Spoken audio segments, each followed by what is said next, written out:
Coucou tout le monde, c'est Candy Shy, je suis ravie de vous retrouver sur ma chaîne Livresque pour faire une gazette.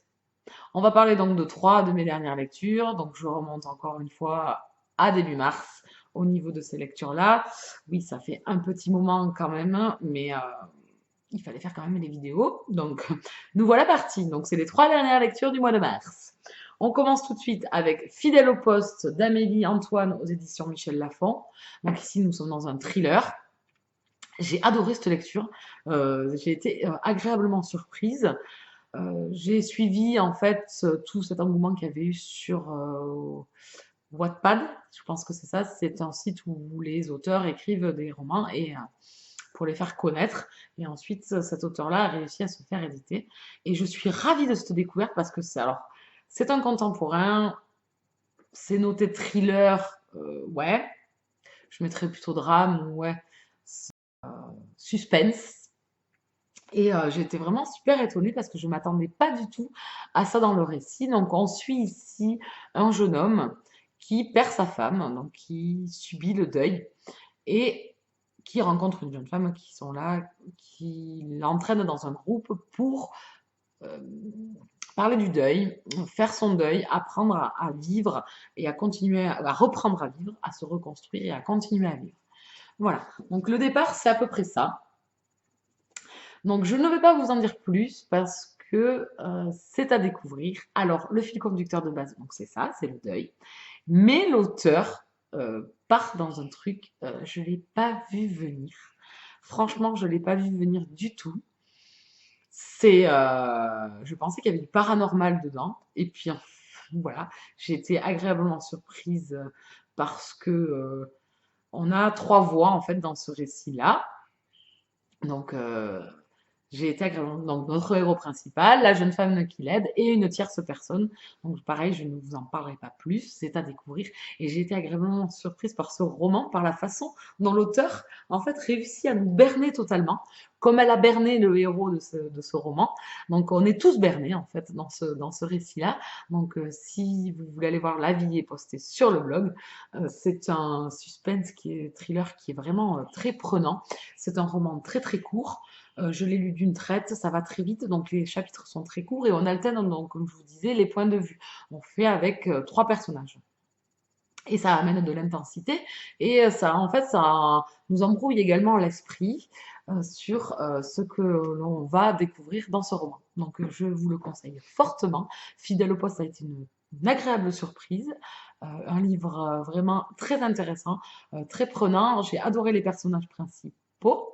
Alors là, le fil conducteur qu'a choisi l'auteur m'a un peu blessée, forcément, parce que je suis comme le personnage principal masculin, je suis blessée de cette lecture, dans cette lecture, et je l'ai tellement adoré, le personnage masculin, que voilà, j'étais un peu en colère hein, quand j'ai eu les tenants et les aboutissants de l'histoire.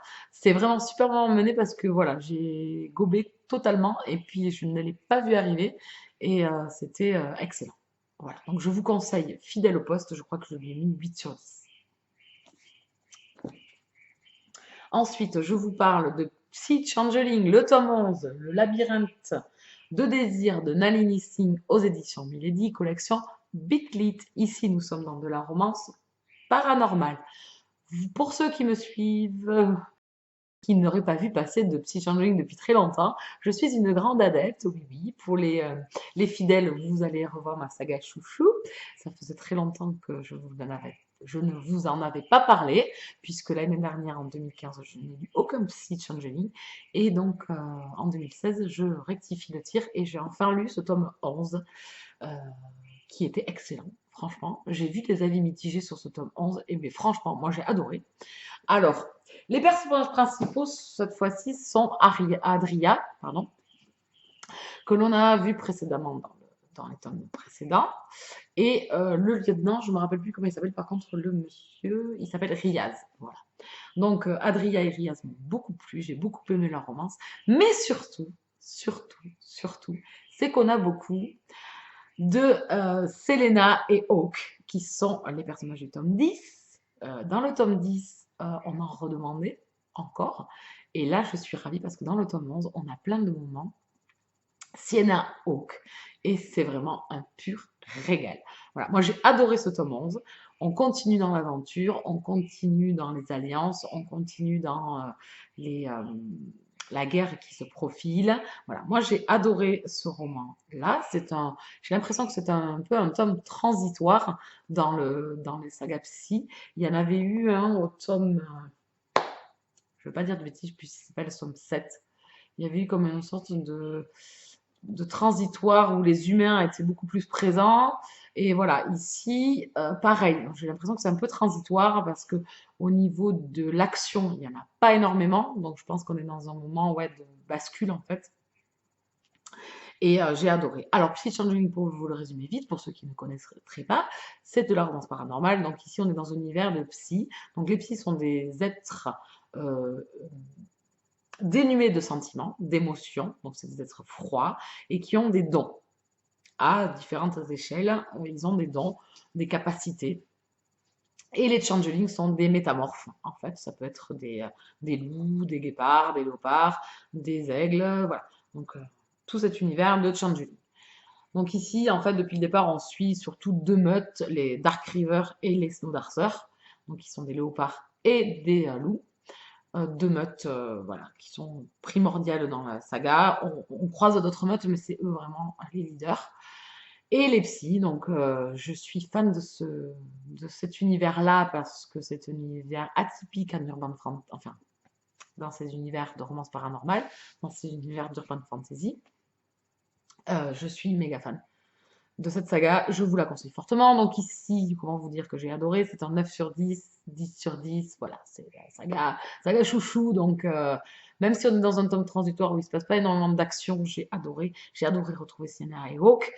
C'est un pur régal de les retrouver. J'ai beaucoup aimé Adria et Riaz. On suit également les autres personnages de la meute, des meutes également. Donc c'est un pur régal. Donc saga chouchou, je vous la conseille fortement. Allez-y, foncez.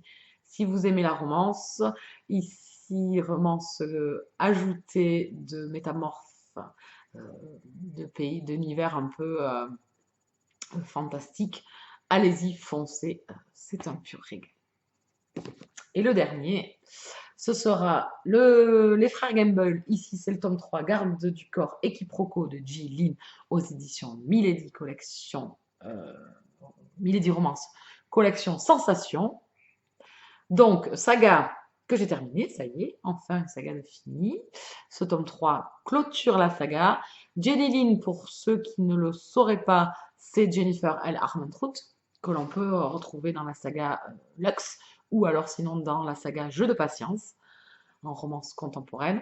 Ici, donc, on est dans la romance contemporaine. J'aime bien cette saga. C'est une saga qui se lit facilement. C'est les sagas un petit peu légères, détentes, où on tourne les pages assez facilement, où les personnages sont sympathiques. Donc, on reste dans des romances assez classiques. Ici, donc, on a droit à Chandler, le troisième frère des frères Gamble. Donc, on a eu Chad et Chase. Et ici, donc, Chandler. Donc, on retrouve Chandler avec une jeune femme que l'on a croisée dans le tome 2, qui était présente dans le tome 2 et qui m'avait fortement plu parce que je la trouvais très coincée, très directive, très, très froide. Et ici, on la retrouve un peu différente. Ça y est, elle se décoince un petit peu. Donc, on suit leur romance. Donc, enfin, Chandler va devenir le garde du corps de, je me rappelle plus, Alana.